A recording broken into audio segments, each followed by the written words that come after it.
তো ভোটের সময় আগায় আসছে, দেশ অভ্যুত্থানের 1 বছর পার হয়ে গেছে। সকল রাজনৈতিক দল, সাধারণ মানুষ সবাই অপেক্ষা করছে সুন্দর একটা ভোটের জন্য, এবং সকলে নিজেদের জোট নিয়ে দৌড়াদৌড়ি দর কষাকষিতে ব্যস্ত।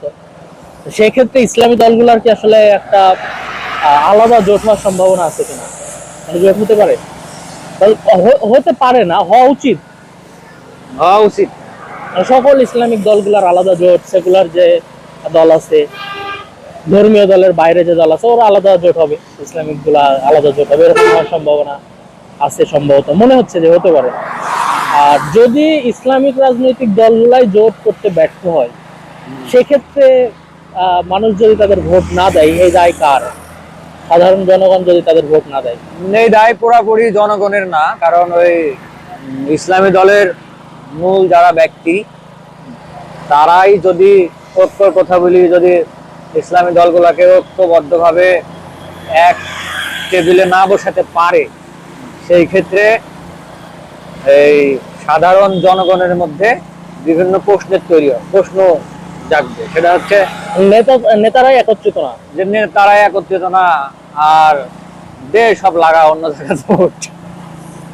এটা এটা একটা আসলে বিশাল বড় ফ্যাক্ট। রাজনৈতিক দল হিসাবে অনেকগুলো ইসলামিক রাজনৈতিক দল যেহেতু আছে, এবং বাংলাদেশ যেহেতু মুসলিম অধ্যুষিত দেশ, এখানে অধিকাংশ মানুষই মুসলমান, ধর্মপ্রিয়, ধর্মভীরু, এরা তো চায় আসলে ধর্মীয় রাজনৈতিক দল ক্ষমতায় আসুক। যেহেতু একবারও এই 55 বছরের শাসন ক্ষমতায় কোনো ধর্মীয় রাজনৈতিক দলই দেশের রাষ্ট্র ক্ষমতায় আসেনি, রাষ্ট্র পরিচালনা করেনি। সেক্ষেত্রে একবার জনগণ চায় তাদেরকে, এবং জনগণ যে চায়, এটার জন্য আসলে সকল রাজনৈতিক দলগুলোকে একত্রিত হওয়া উচিত।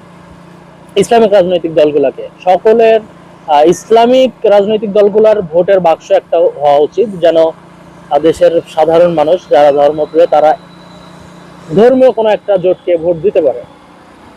আর যদি রাজনৈতিক দলগুলাই ঐক্যমতে না পৌঁছায়, নিজেদের বিভিন্ন দ্বন্দ্বের কারণে ঐক্যমতে না আসে, সেই ক্ষেত্রে মানুষ যদি তাদেরকে ভোট না দেয়, এই দায়ী আসলে সাধারণ জনগণকে দেওয়া উচিত না।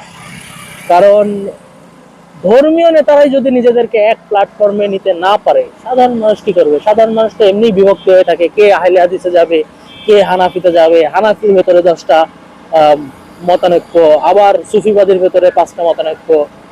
ইসলামিক রাজনৈতিক দল 20 রকমের 20 ধরনের আদর্শ লালন করে, ওগুলা তো আছেই। এই বিভক্তিতে তো জনগণ এমনিই বিভ্রান্ত। তারপর রাষ্ট্রীয় একটা বিশাল ঐক্যমতের সুযোগ যেহেতু আছে, রাষ্ট্রের ক্ষেত্রে, ধর্মের ক্ষেত্রে, এইখানে অনেক ছোট ছোট বিষয়গুলো ইগনোর করার পরে যদি ঐক্যমতে না পৌঁছায় রাজনৈতিক দলগুলা, সেক্ষেত্রে অবশ্যই এই দায় ইসলামিক স্কলার যারা আছে, বিশেষ করে রাজনৈতিক দলের নেতৃত্ব যে সকল আলেমরা দিচ্ছে, তাদেরকে এই দায় নেওয়া উচিত।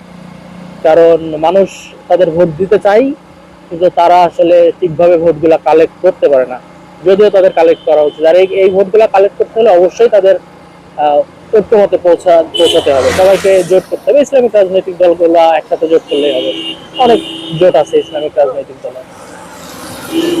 ঠিক আছে, আমরা রাজশাহীতে বৃষ্টিতে ভিজতেছি আর ভিডিও বানাচ্ছি। আপনার মতামত দিবেন, আপনি আসলে শুধু ইসলামিক রাজনৈতিক দলগুলোর জোট চান কিনা, বা তারা একত্রে জোটে আসলে কোন পর্যায়ে যাবে বাংলাদেশের রাজনৈতিক অবস্থা বা আগামী নির্বাচন, সেগুলো দেখার ব্যাপার আছে।